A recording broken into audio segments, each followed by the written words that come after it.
instituciones del Estado. Recuérdense de que las instituciones del Estado pues deben actuar con estricto apego a los principios de, en primer lugar, de legalidad, la juridicidad, y sobre ese marco normativo que nos establece las diferentes leyes y principalmente la Constitución Política de la República de Guatemala, ellos realizan actos administrativos. Y pues los actos administrativos, pues en su mayoría de ocasiones van emparejados a resoluciones administrativas. Entonces, estos órganos o entidades de consulta y de control jurídico y político vienen a asesorar, a aconsejar a las diferentes instituciones del Estado para que, previo a emitir la resolución correspondiente, puedan tener un panorama claro, con estricto apego al ordenamiento jurídico de Guatemala y evitar de esta forma la vulneración de derechos, en este caso a los administrados. Precisamente ese es la naturaleza, por decirlo, o la función principal de estas entidades y órganos de consulta. En este caso vamos a ver en el desarrollo de esta clase que hay de asesoría jurídica, de consulta meramente y de consulta de índole político. Entonces vamos a adentrarnos al desarrollo de este tema respectivo. En este caso pues hay una pequeña descripción o una pequeña definición. En esencia pues son los órganos más importantes para una buena administración, como se los digo.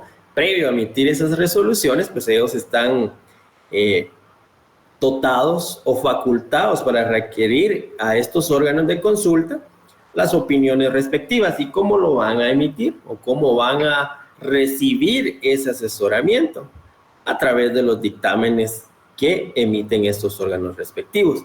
Entonces, los órganos de consulta, por decirlo de esta forma, para que las decisiones de los órganos ejecutivos resuelvan de acuerdo a las normas legales y técnicas. Los de control para velar que los órganos de la administración pública basen su actuación apegados a las normas y así garantizar a los administrados los medios que permitan a través de órganos especiales el control, la legalidad, la juridicidad y la constitucionalidad de los actos. Algo muy importante. Como se los mencionaba, pues esta intervención de los órganos de consulta, ellos emiten su dictamen respectivos, haciendo las consideraciones del caso, la interpretación de las normas jurídicas, el consejo, por decirlo de esa forma, de la correcta conducción que tienen que llevar las instituciones de la administración pública en cada uno de sus actos y por ende de las resoluciones. El momento indicado para la intervención de estos órganos de consulta, de control o de apoyo político es previo a emitir esas resoluciones, es decir, previo a realizar los actos administrativos. ¿Por qué? La justificación lógica debe ser previo a todo esto. ¿Por qué? Porque si lo hace posteriormente o ya se cometieron una serie de ilegalidades en el ámbito administrativo que pueden repercutir en otras áreas, como por ejemplo el área del derecho penal o derecho civil. Por eso el momento oportuno para darle intervención a estos órganos de consulta, control y apoyo pues, político es previo a la realización de los actos administrativos. ¿Alguna duda hasta al momento? ¿Alguna duda al momento?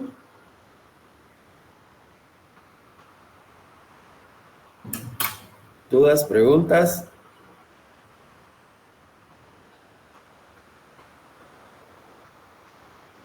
No hay ninguna. Pues bueno, estas pues, entidades y órganos de consulta, como se los indico, pues son los encargados de asesorar y opinar en los procedimientos, en las resoluciones y en los actos que la administración ejecutiva pues debe emitir, pues debe realizar. La asesoría pues debe darse antes, como se los mencioné desde el inicio de esta clase, que el órgano ejecutivo dicte y notifique la resolución o acto al administrado a través de un dictamen técnico jurídico. El dictamen pues constituye esa respuesta técnica, es ese documento que contiene esa opinión, ese consejo de los órganos especializados. En este caso, si es de tipo jurídico, pues va a ser emitido por abogados principalmente, y que en su mayoría de ocasiones están adscritos a la Procuraduría General de la Nación. Y así sucesivamente puede darse que el órgano que solicite este asesoramiento o esta asesoría, este consejo de administración, pues requiera más allá de un tipo de opinión jurídica, pues también requiere irse la opinión de especiales, pero en este caso de ingenieros, de arquitectos, de forenses, y pues vamos a ver más adelante que hay instituciones principales, por decirlo de esa forma, que brindan este tipo de asesorías, este tipo de opiniones. Entre ellas pues podemos mencionar la Procuraduría General de la Nación, el propio Ministerio Público y un sinfín o un sinnúmero de entidades que están distribuidas o contempladas en las diferentes normas de tipo administrativo que tienen esa función de asesorar. Pero principalmente podemos mencionar la Procuraduría General de la Nación y el Ministerio Público. Entonces, podemos decir de que el origen pues, de estos órganos de asesoría, de consultoría, pues se deben a que los actos y las resoluciones de la administración pública, como se los dije al inicio, pues están sometidos a normas legales y a ciertos principios. Y de conformidad con esas normas, con esos principios, pues deben ajustarse a normas técnicas, razón por la cual las entidades y los órganos de consulta tienen origen, escúchenlo bien, tienen origen como producto de la labor que tienen que desarrollar en la administración pública. Los órganos administrativos ejercen funciones especializadas.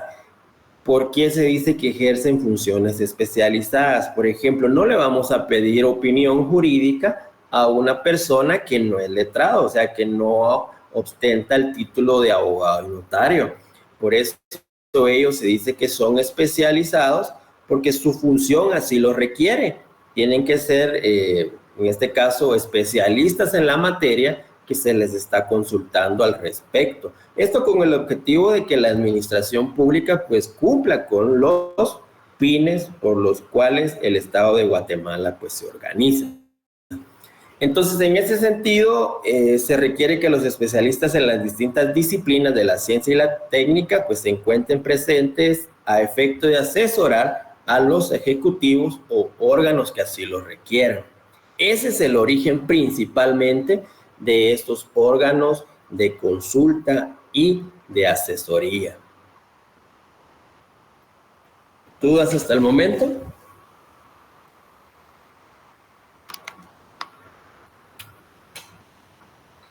¿Dudas, preguntas? Están muy callados. Bueno, por mi parte no hay dudas. Gracias, Giselle. Bueno, seguimos. Acá viene una clasificación. Entonces, estos órganos y su tipo de intervención se puede clasificar en la siguiente forma: consulta jurídica, consulta técnica y consulta política. Son tres tipos, principalmente: la consulta jurídica, la consulta técnica y la consulta política. Entonces, lo de consulta jurídica, creo que ahí no hay mayor pierde. En este caso se realiza a través de abogados, como se los mencionaba, consultores de la administración pública, y consiste principalmente en la asesoría o consejo que proviene a través de un dictamen jurídico.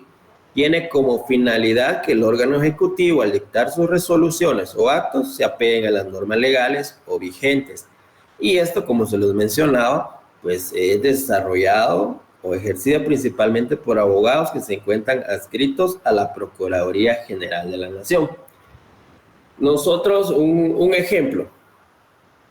Como notarios, cuando llevamos los procesos de jurisdicción voluntaria, entonces estamos obligados a remitir los expedientes correspondientes de los procesos sucesorios o todos los que se contemplan y así lo requieren, pues enviamos el expediente respectivo a la Procuraduría General de la Nación, que a través pues, de una unidad especializada emite la opinión correspondiente.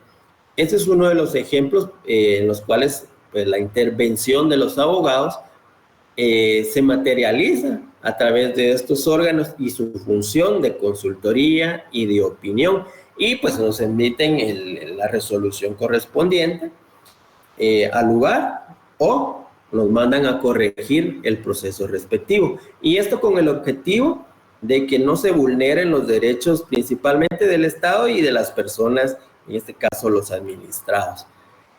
Este tipo de asesoría jurídica es uno de los que encontramos en esta clasificación, que podemos decir que es una clasificación doctrinaria, pero recuérdenlo bien, tenemos esa clasificación doctrinaria que además está a decir que es importante, que tenemos el tipo de consultoría jurídica, el tipo de consultoría técnica y el tipo de consulta política.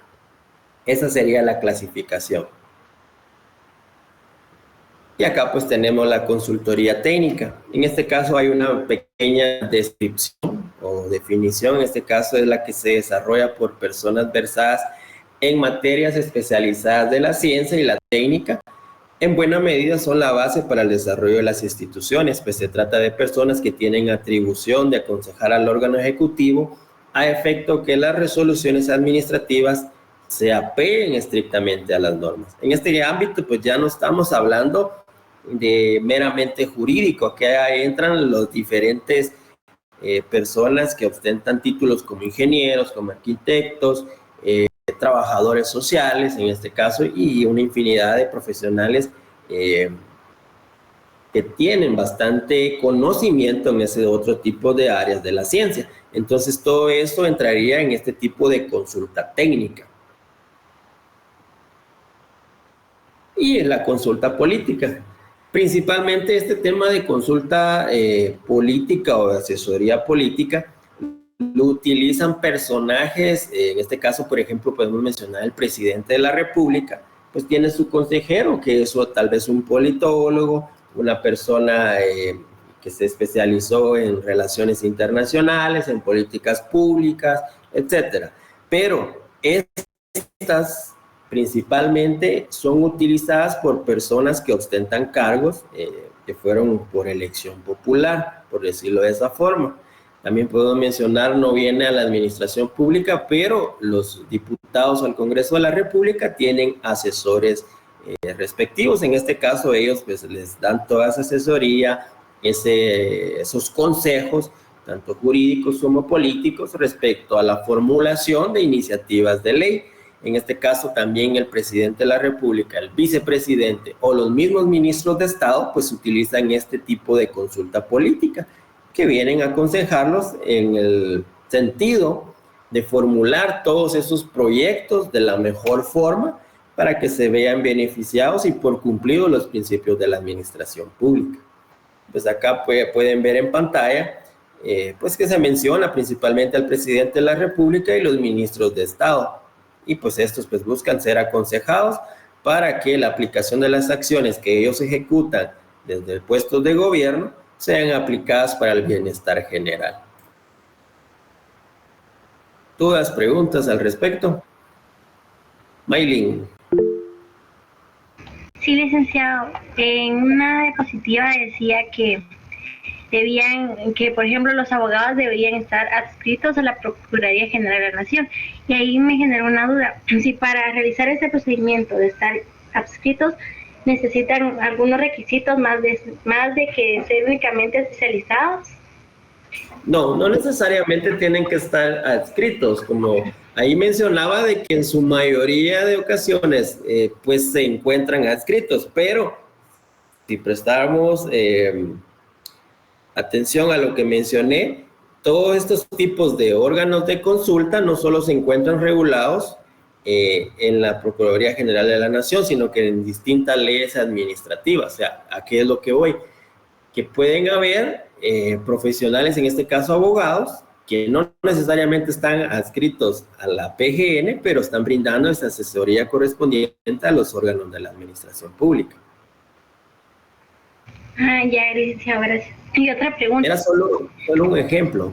Bueno, yo puedo realizar, o sea, prestar las consultorías, ¿verdad? Pero ¿existe un tiempo límite, un plazo por los que yo pueda prestarlas o es indefinido?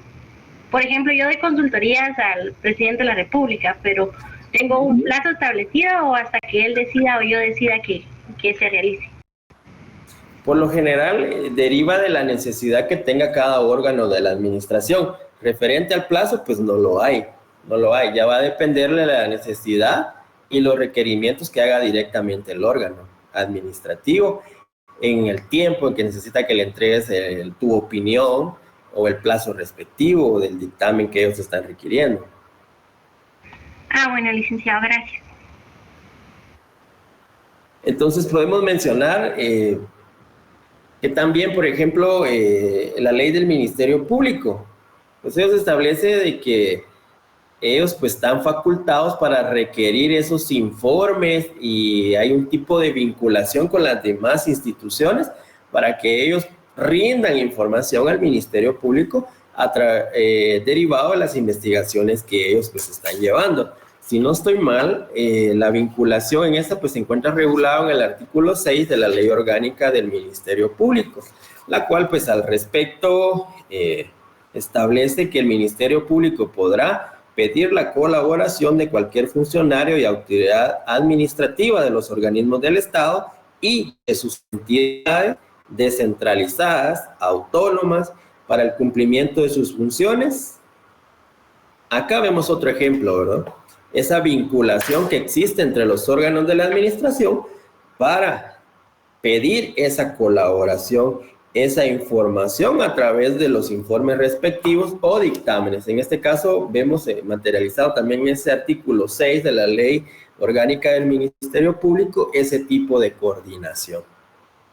Y de igual forma pues van a encontrarlo en la Ley de Contrataciones del Estado y un sinnúmero de leyes administrativas donde van a encontrar esa disposición que tienen o esa facultad que tienen los órganos administrativos para pedir opinión o que se les asesore en determinados asuntos o materias.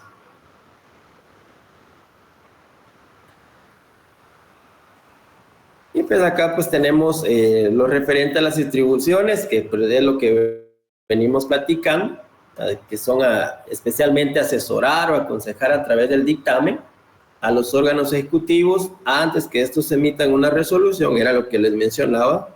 O sea, lo lógico es que la requieran antes de haber cometido los actos, haber realizado los actos administrativos y emitido las resoluciones respectivas. En este caso, puede ser obligatoria cuando la ley obliga que se pida el dictamen, facultativa cuando no obliga que soliciten el dictamen, pero derivado de la necesidad del órgano administrativo, lo manda a solicitar. Si lo solicita o no el dictamen, y pues en este caso hay que mencionar, si se recuerda en el derecho administrativo 1, la administración pública, pues los dictámenes no son de tipo vinculante en este caso. Sí es obligatorio solicitarlos, pero lo ahí resuelto, en este caso, si se recuerda en el derecho administrativo 1, la administración pública pues no tiene dictámenes vinculantes en este caso. Pero ya es muy distinto si se requiere o no, si el requerimiento es de tipo obligatorio o facultativo. En este caso, estos dictámenes pues lo que buscan es que la resolución sea apegada estrictamente al derecho y se conduzca de la mejor forma en los actos administrativos. Algo importante, estos órganos de consultoría, de asesoramiento, pues son órganos internos del organismo ejecutivo y por lo tanto estos pues no ejercen competencia administrativa.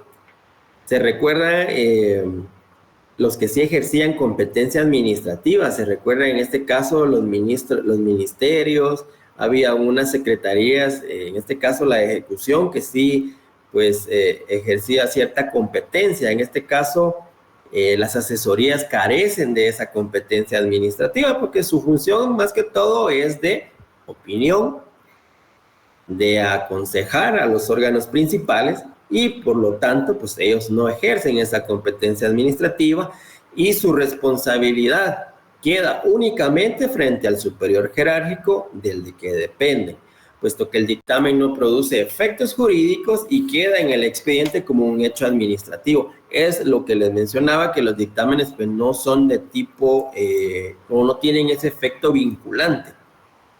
En este caso, pues, no produce los efectos jurídicos y queda en el expediente únicamente como un hecho administrativo, como decir, bueno, se lo advertimos, le hicimos ver cuál era el camino correcto y aún así decidió ejecutar el acto administrativo. Entonces, no puede negar él que no se le aconsejó, que no se le asesoró, pero la responsabilidad en este caso será exclusivamente del superior jerárquico, porque ya tuvo a la vista la iluminación de los que son especializados, las personas especialistas en la materia, y pues ya dependerá de él si acata lo aconsejado o no. Y atenerse en este caso a las responsabilidades que la ejecución de ese acto administrativo pues produzca. ¿Dudas, preguntas?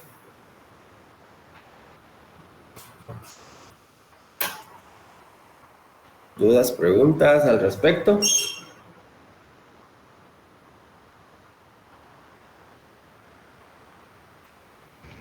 No hay ninguna.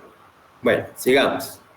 La regulación legal, como se los mencionaba, están reguladas en un sinnúmero de leyes administrativas, pero principalmente en este caso podemos mencionar la Constitución Política de la República, la Ley Orgánica de la Procuraduría General de la Nación y la Ley de Contrataciones del Estado.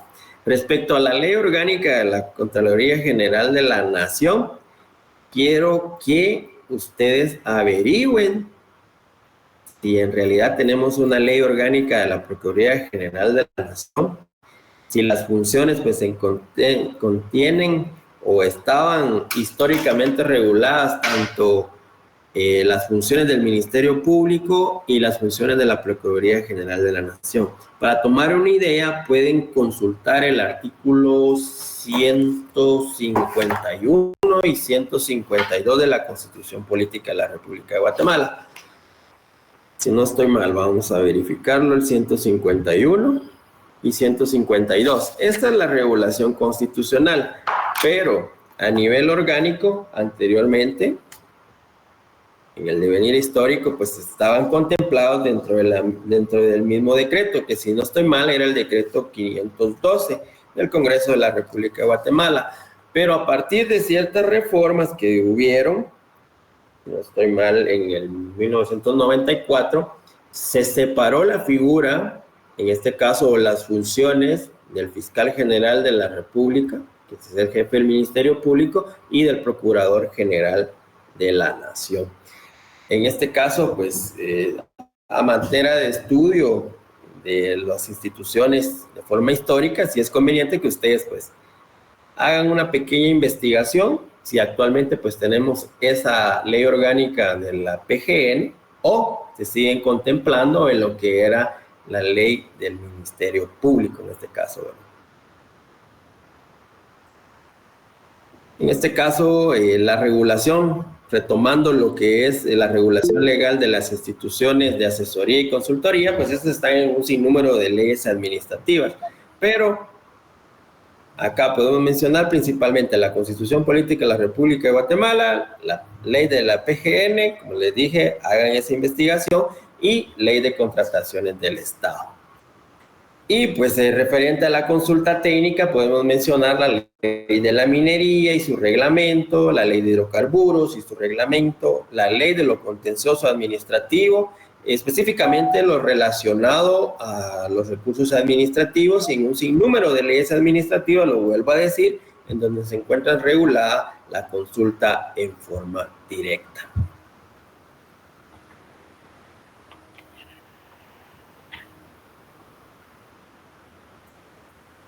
En este caso, pues como venimos hablando de las principales instituciones que brindan este tipo de asesoría o de consultoría, pues tenemos la PGN y es oportuno pues mencionar o hablar un poco de lo que implica la Procuraduría General de la Nación. ¿Ustedes han escuchado o han visitado las instituciones, en este caso la Procuraduría General de la Nación? ¿Conocen dónde está ubicada principalmente la sede central?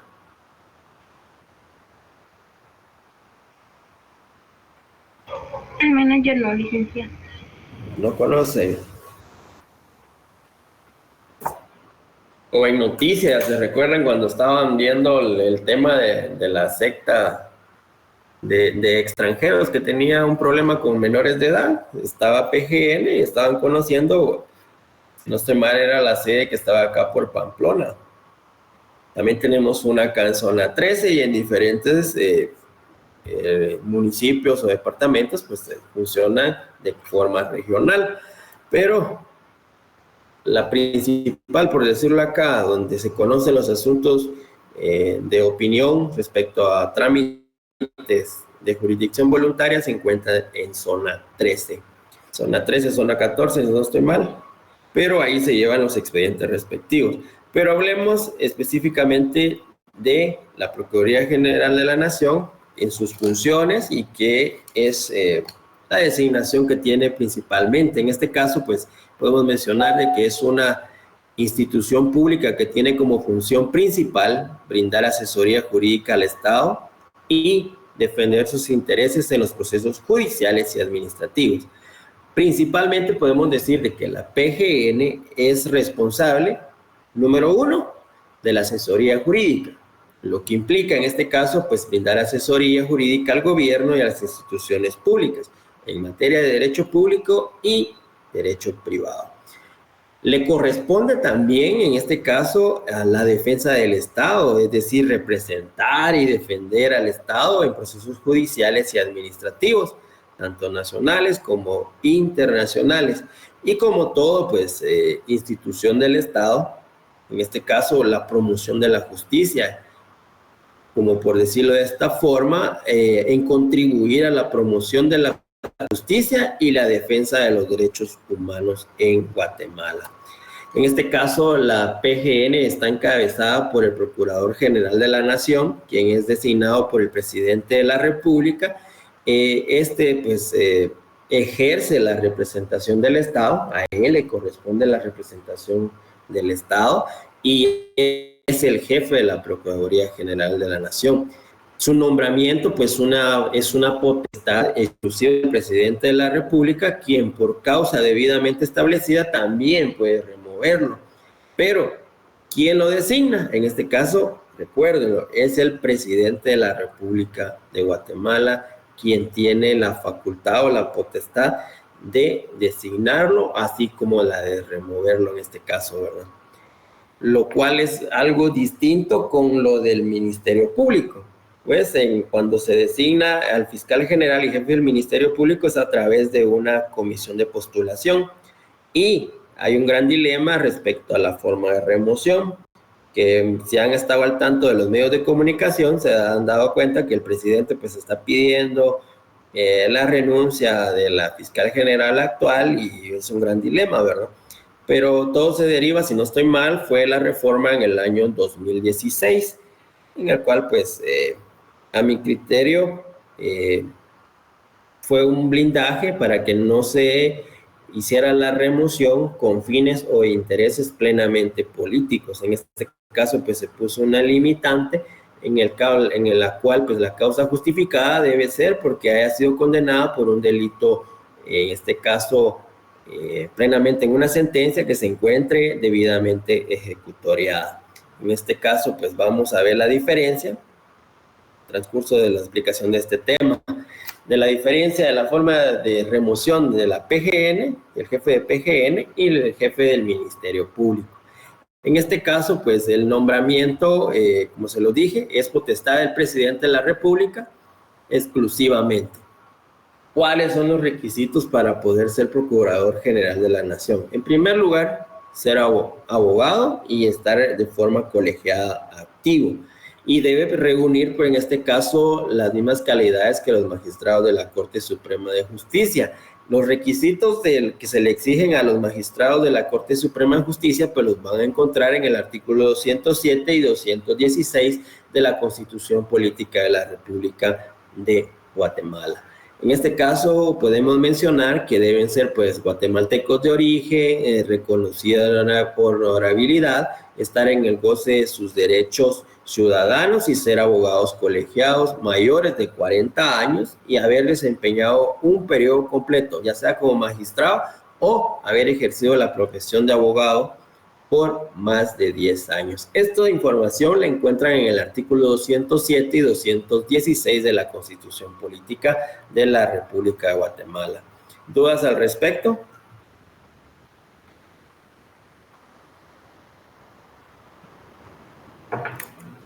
¿Dudas al respecto, jóvenes?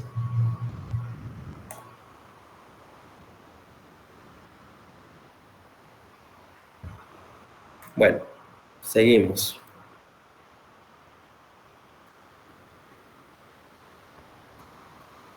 ¿Cuánto dura el procurador en el ejercicio de sus cargos? Si no es removido, pues sus funciones deberá desempeñarlas por 4 años y tiene las mismas preeminencias que los magistrados de la Corte Suprema de Justicia. De tal cuenta, pues se le exigen los mismos requisitos para ostentar tal cargo. Recuérdenlo bien, ¿cuánto duran sus funciones? 4 años.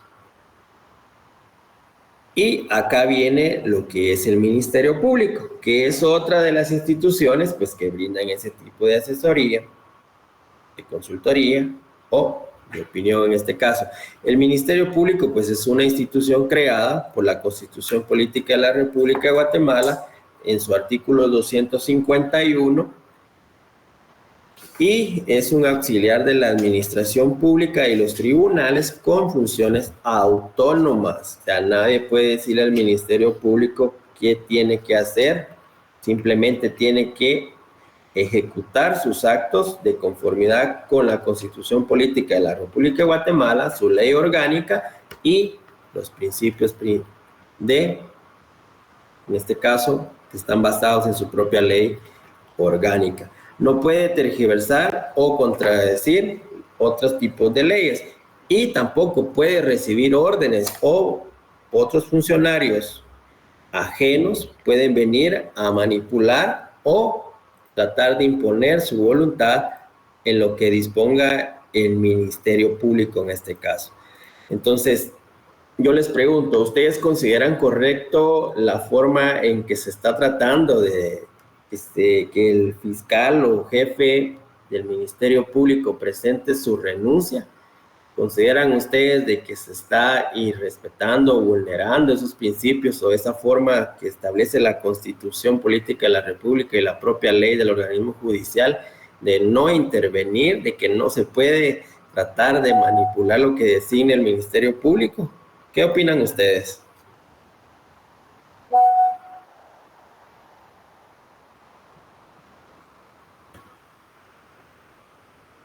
¿Quién quiere participar?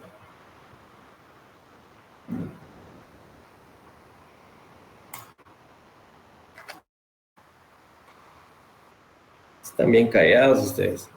Pues bueno, anoten ahí que la normativa o la regulación del Ministerio Público de tipo constitucional se encuentra en el artículo 251 de la Constitución Política de la República de Guatemala.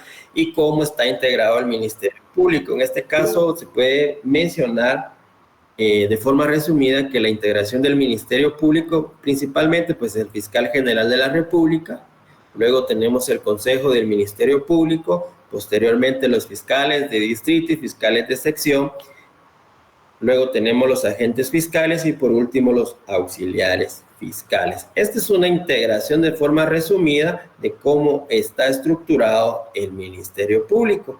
¿Y quién es el jefe del Ministerio Público? En este caso, pues es el fiscal general, a quien le corresponde con exclusividad la acción penal. ¿Cuáles son los requisitos que debe reunir el fiscal general? Son similares a los que se le exige al Procurador General de la Nación. En este caso, pues debe ser abogado colegiado, tener las mismas calidades de los magistrados de la Corte Suprema de Justicia, guatemalteco de origen, de reconocida honorabilidad, estar en el goce de sus derechos ciudadanos, mayor de 40 años nuevamente, y haber desempeñado como magistrado de la Corte de Apelaciones un periodo completo o de los tribunales colegiados que tengan en este caso la misma calidad. Y la variante en este caso, pues el ejercicio de la profesión de abogado por más de 10 años. Se dan cuenta, prácticamente son los mismos que se le exigen al Procurador General de la Nación.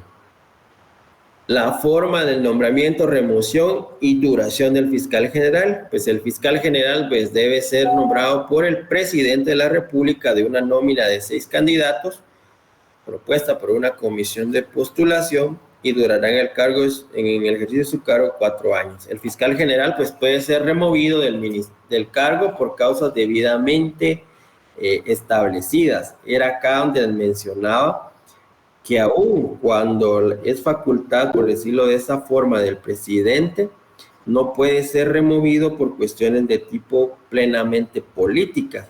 Y esto lo vemos en el artículo 14 de la Ley Orgánica del Ministerio Público, que al respecto establece lo siguiente. Le voy a dar lectura. Artículo 14 de la remoción. El presidente de la República pues podrá remover al fiscal general de la República por causa justificada debidamente establecida. Entonces, ¿qué se debe entender por causa justificada debidamente establecida? En este caso pues debe entenderse por causa justificada la comisión de un delito doloso durante el ejercicio de su función, siempre y cuando haya sentencia condenatoria debidamente ejecutoriada. Se producirá la suspensión individual total del ejercicio de sus funciones una vez decretado el auto de prisión preventiva, medida sustitutiva o falta de mérito con medida sustitutiva. Algo importante acá.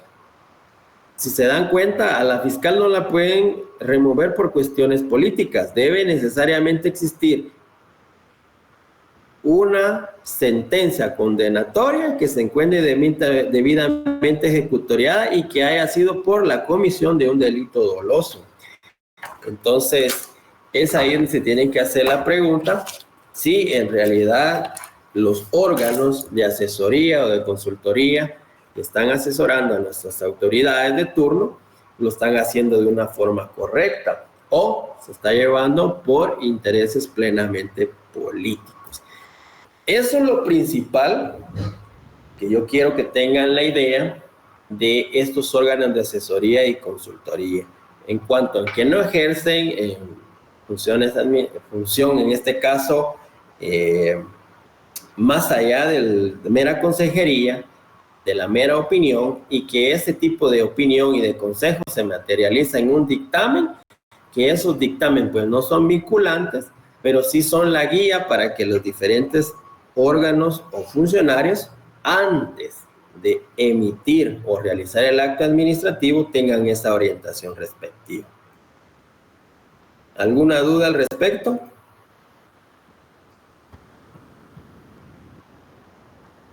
¿Dudas, preguntas al respecto?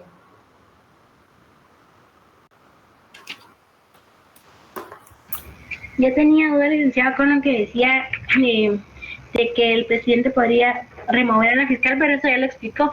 Entonces, ¿se podría decir que realmente este conflicto que tiene el presidente de la República en contra de la fiscal es porque son contrarios a acciones y a opiniones, ¿verdad? Porque realmente la fiscal está haciendo bien su trabajo.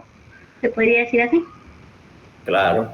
Ellos simplemente están instando a que renuncie, pero hay que tener en cuenta que el Ministerio Público tiene esa autonomía y no está dentro de sus funciones acatar órdenes de funcionarios externos, ¿verdad? Ellas simplemente, si quieren removerla, pues tienen que llegar a ese término de que exista una sentencia condenatoria por un delito doloso en este caso y que se encuentre debidamente ejecutoriada para lograr removerla, ¿verdad?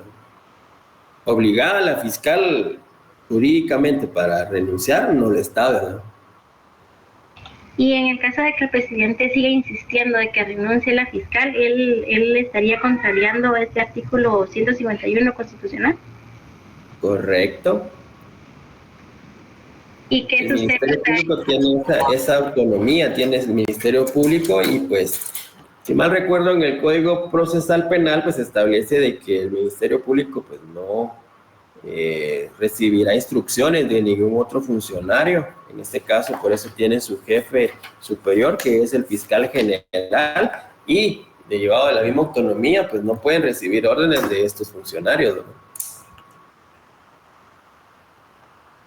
Gracias, licenciado.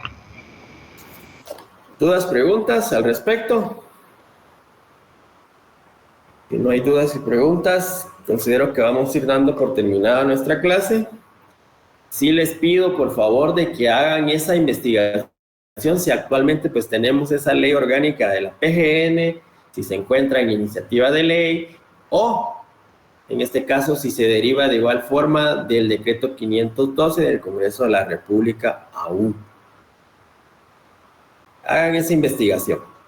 Entonces, en la próxima clase, de igual forma, pues vamos a ver otro tema que va a ser materia del examen final. Como les indicaba al inicio de esta clase, voy a tratar de subirle las notas respectivas el día viernes y el examen final pues está programado para el 16 de este mes, ¿verdad? 16 de mayo en el horario de clase que es de 15:45. Salón creo que nos dejaron el mismo, entonces ahí pueden confirmarlo en el PDF que les compartí al WhatsApp. Si no hay dudas, pues damos por terminada esta clase respectiva. Yo les deseo una feliz tarde.